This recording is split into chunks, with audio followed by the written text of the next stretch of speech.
Hi to family, I hope कि आप लोग अच्छे होंगे, मस्त होंगे। अभी 2-3 दिन से मौसम सही नहीं था। आप देख सकते कितना हवा बह रहा है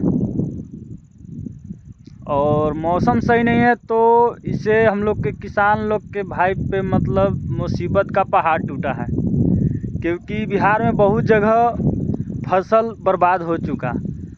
और वही सोचे कि चलते हैं देखने क्या है। मतलब अब हवा इतना ज़्यादा बह रहा है कि फसल बहुत ज़्यादा नुकसान हो सकता है, बहुत ज़्यादा। अगर अभी से नहीं, अगर ये बादल अति हुआ तो मतलब बहुत ज़्यादा फसल बर्बाद हो सकता है। अभी हम जहाँ पे हैं, मेरा अगल बगल देख सकते हैं, खाली धान ही है, खाली फसल लगा है, किसान का मेहनत अभी हम दिखाएंगे। ठीक,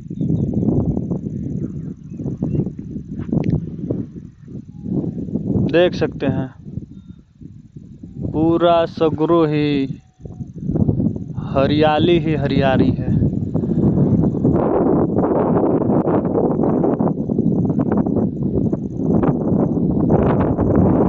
इससे ये मौसम सही नहीं है, इससे आने वाला फसल भी नुकसान हो सकता है।